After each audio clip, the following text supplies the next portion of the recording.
I've been playing Europa Universalis 4 off and on for a little over 2 years now, and at the time of this recording have logged nearly 670 hours in the game. If you're an EU4 enthusiast, you're probably thinking to yourself, good God, man, only 670 hours? I know, trust me, I know. I fully admit, I still don't really know how the hell to play this game. But I mean, like, does anybody understand the trade screen? To the non-Forex gamers in the audience, please, calm down. I assure you, the contents of this video will do you no harm. These aren't hieroglyphics. This isn't some ancient aliens technology. What you see before you is a video game. But where's the shooting? Where are the guns? Trust me, they're there. Yep. Badass, isn't it? How bad are these guys' aim? They're literally like 2 feet away from each other. This, my friends, is a 4X game. 4X, if you didn't know, is an ancient Chinese mantra signifying man's place in the cosmos. The first X stands for exploration. Have you ever looked out over a great field, forest, or even the ocean itself, and caught sight of that beautiful, tempting horizon line, and thought to yourself, but what comes next? What lies beyond our sight? The next X seeks to answer that question through expansion. Be it diplomatic or through military might, this X seeks to end all wondering and cash it in for cold, hard knowledge. And once you own all there is, as far as the eye can see and beyond, there is only one suitable course of action: exploitation. The third X here signifies mankind's inherent ability to ruin literally everything for profit. And let's hope you're not living somewhere where a 4X player has determined to settle down, or you might find yourself learning the meaning of the fourth and final X. I love 4X grand strategy games. I've definitely played way too much of them, but it's never enough. Regardless, Europa Universalis 4 here is one of my favorites to scratch that infernal itch with. Do I understand the meta? Do I plan out the most effective ways to min-max my empire at all times? Guys, I don't even know if there actually were 3 games before this one, or if that's just an ironic title the devs came up with as a weird inside joke. No, I'm not 53, and I don't know the grand strategy for this grand strategy game. But that doesn't stop me from playing the absolute crap out of it. Science has yet to explain what it is that drives 4X gamers to do what they do. But if there's one thing I can assure you of, it's that for the rest of my life, I'll never get tired of seeing the same map painted in a different color over and over again for the rest of my days. Now that introductions are out of the way, let's talk about the game. In Europa Universalis 4, you control the leader of a country and are tasked with leading it to greatness. How do you ask, does one lead a nation to greatness? You would do well to remember the 4 X's, young one. They hold all the answers you seek. Each piece of territory produces some trade item, which you can passively sell for money. And each territory contains infinite money generators, which you can tax extensively with no repercussions ever. This money is spent on military upkeep and building amenities for your people, such as God and money. Simple enough, right? You want resources and tax dollars? You need more land. You want more land? You need a bigger army. So, you spend the tax dollars you have on a bigger army and acquire that land. But therein lies the rub, my friend. All you have done is move the goalpost. Nothing has been accomplished, only started. And you need to finish it, with more land, more money, and more soldiers. Today, we're revisiting a country I've already played, but this time things are different. When I first played as the Ottoman Empire, I was but a babe, a fledgling 4X player who had barely left the safe and reassuring coastal waters of my civilization home. Now, I'm a much stronger and powerful being, capable of gaming in a hyper awakened state my previous self could only dream of. So, yeah, anyway, they were the first people I played as in this game, and I just wanted to come back and give it another go, now that I know how to play and have nearly 700 hours on my old self from 2 years ago. But to know where we're going, we need to know where we started. I'll let the me who recorded this footage explain that to you. My very first successful run ever, where I actually did something and finished the game, was as the Ottomans. But my focus was elsewhere. By the end of the game, I had only gone into Egypt like this much, and I had barely gone into Eastern Europe at all. But I had like all of Canada and like a good chunk of Brazil. I also think I had Australia and a little bit of the Philippines. And South Africa. I think my focus was elsewhere.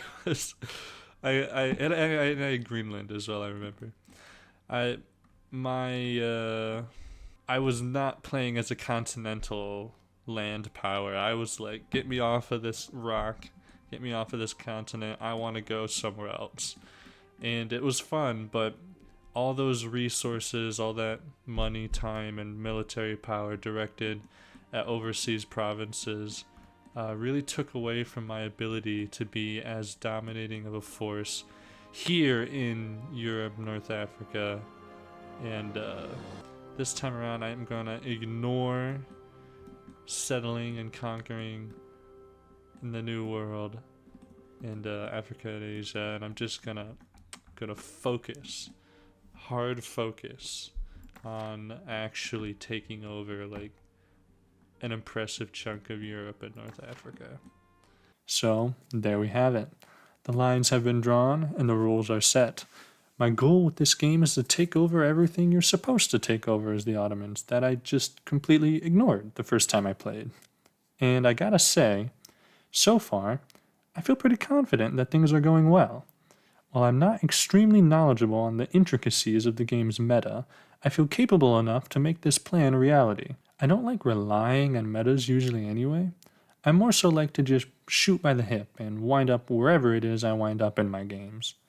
My biggest problem is just not paying enough attention. Oh shit. What the hell? That's unfortunate. Naples got excommunicated. What's up with that? What'd you do? Uh-oh. It's always the things you forget about that end up biting you the worst in a 4X game. But let me lay out my plan for you and show you what I accomplished so far. This first part of the plan to world domination should be a no-brainer for anyone who's played the game, or even just has eyes. I mean, come on, look at that. We have to get those Byzantine squatters out. It's an easy war, and with our new capital proclaimed, it's time to look outwards to our neighbors. Oh, Atlas is itching. He's itching.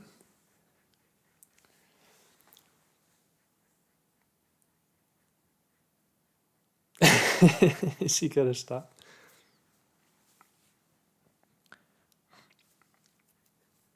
As I stated, I barely made any headway in Europe or Africa the first time I played this game.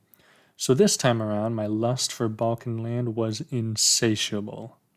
And this is when I started to feel I was embracing my true Ottoman self. I knew that if I waited too long, European powers would either ally with the Balkan states or absorb them into their own kingdoms. So I made it a goal to snatch up as many of them as I could without provoking major conflict with any major European powers. Unfortunately, Moldavia chose the event option where they ally with Poland, so that was one nation I wasn't able to absorb. But other than that, I snatched up the territory pretty thoroughly.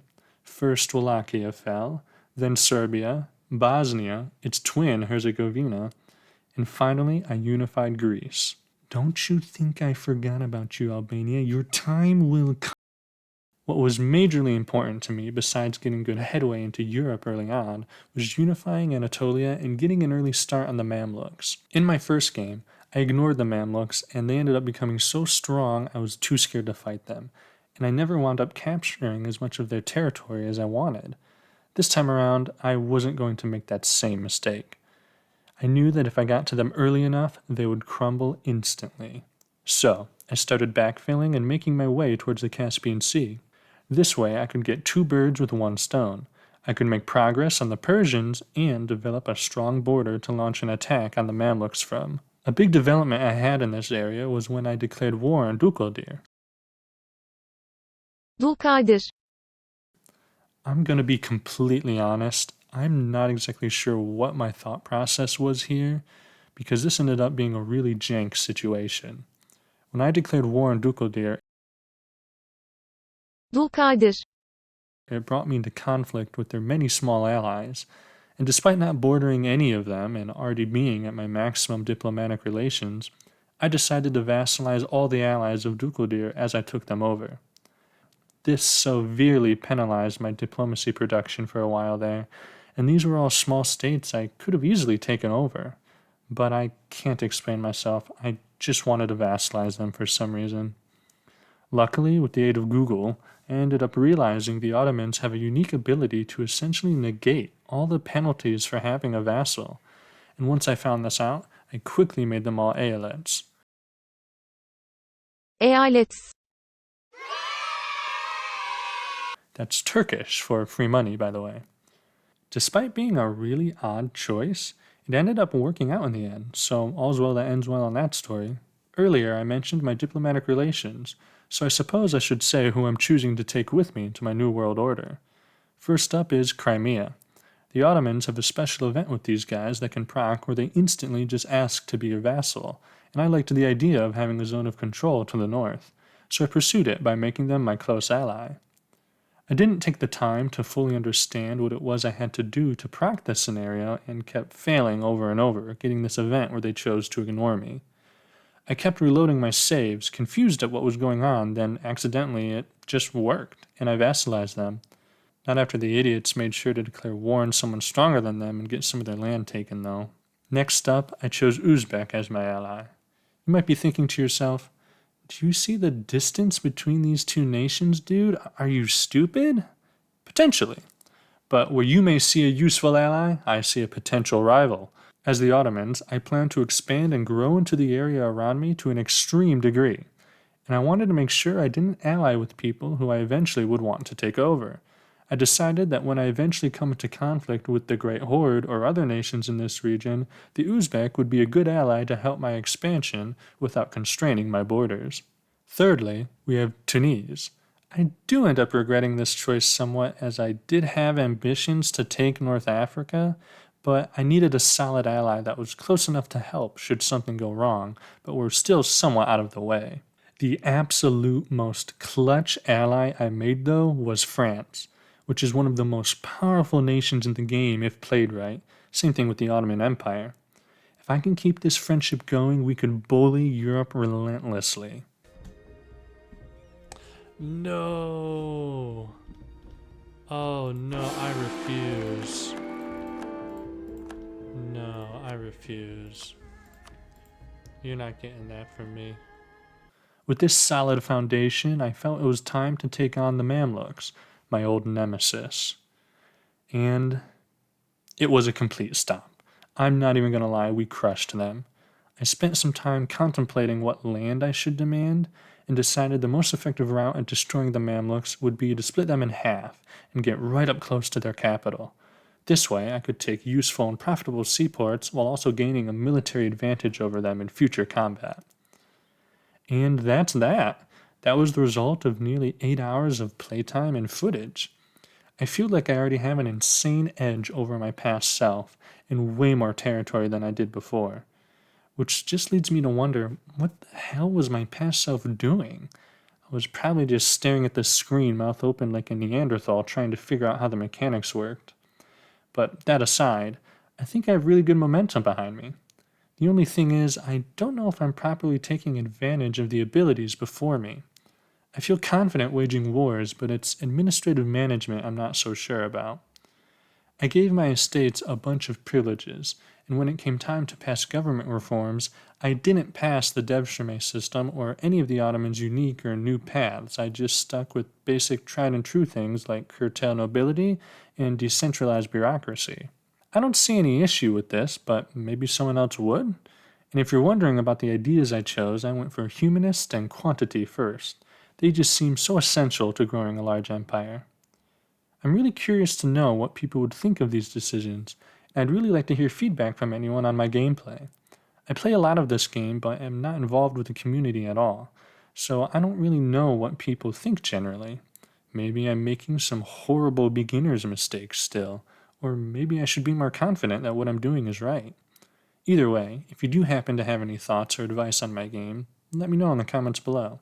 Will I follow any advice you give me? Most likely not. But, like an ancient Grecian sailor approaching the Oracle of Delphi for news on the success of their future voyage, I simply must know if my fate is failure or not. And regardless of the answer, like the proud sailor I am, I plunge into the sea anyways. I don't mean to be rude, by the way. I actually really do value what you guys have to say, and I probably would internalize some of it into my future gameplay and strategy. But I just know myself, and I tend to go about things my own way. I'm more interested in hearing opinions on my choices rather than advice on how to get better, but I won't turn away any helpful tips either. And with that, I think the video's over. Bye.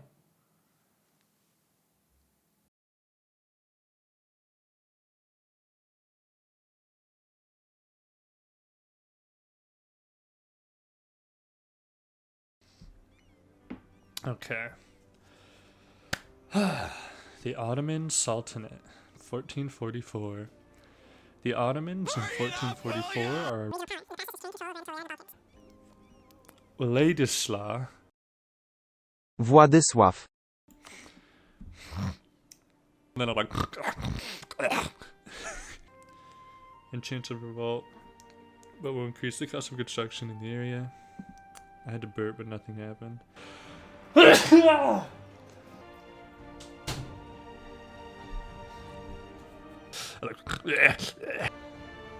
And there's nothing you can do about it. What's up with that? Can't use Q-tips. Just like using some like, inshallah, their misfortunes will continue. I'm most definitely gonna come into conflict with Lithuania. What? Yeah, what is going on with the world, bro? Oh shit.